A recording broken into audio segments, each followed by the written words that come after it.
Rocky, the 1976 film that introduced the world to Sylvester Stallone as the mumbling underdog boxer, has been celebrated as an inspirational sports drama.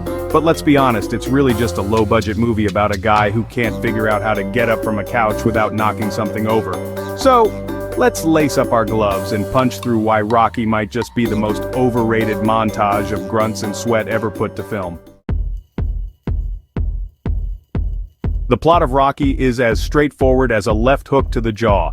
It follows Rocky Balboa, a down-and-out boxer and part-time debt collector who gets a shot at the heavyweight title.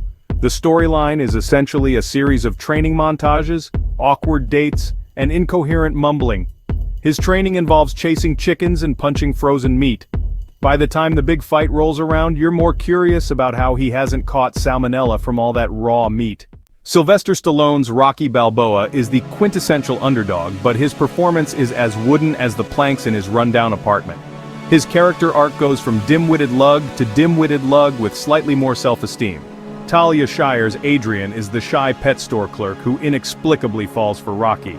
Their romance is a series of awkward exchanges and uncomfortable silences.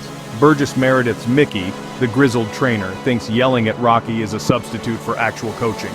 His training advice is so outdated you half expect him to suggest jousting. The training montages in Rocky are meant to be inspirational, but they're really just a series of sweaty, awkwardly shot sequences that look like they were choreographed by a particularly enthusiastic PE teacher.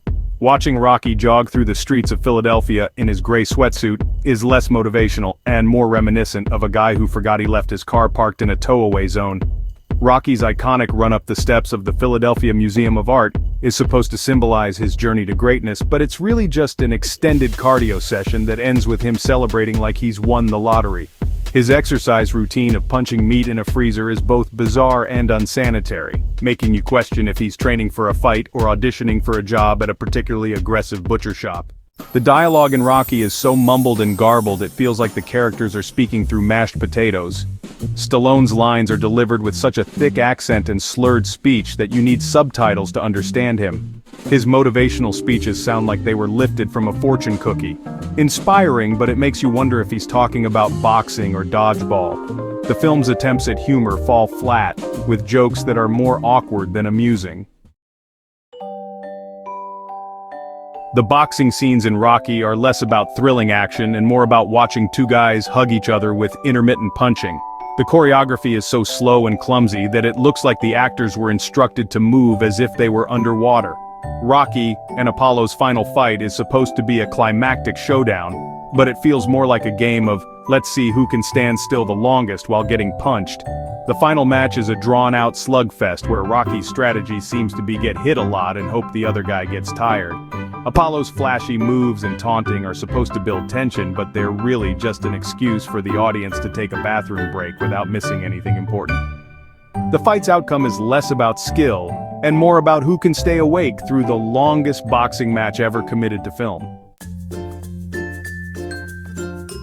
Rocky is riddled with plot holes and logical inconsistencies that make you wonder if anyone involved in the production actually thought about the storyline.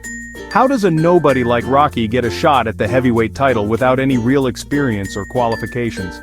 Why does Adrian, who starts off as painfully shy, suddenly become the rock that keeps Rocky grounded despite him being the least articulate motivational speaker in history? The film's portrayal of boxing is equally laughable. Rocky's training methods, which involve jogging through the city and punching meat, are so unorthodox that it's a wonder he didn't get sidelined by a salmonella outbreak. The idea that a guy with no formal training and a diet of raw eggs could go toe-to-toe with a world champion is as absurd as a pizza delivery guy getting drafted to play in the Super Bowl. In conclusion, Rocky is a film that's more entertaining for its unintentional humor than for any actual inspiration or drama. Its plot is a series of convenient events and cliches, its characters are as deep as a kiddie pool, and its training montages are a sweaty mess of awkward choreography. The dialogue is hilariously mumbled, and the fight scenes are more like awkward hugging matches than thrilling showdowns. The film's logical inconsistencies are so glaring that you'll be left questioning if anyone involved actually took the material seriously.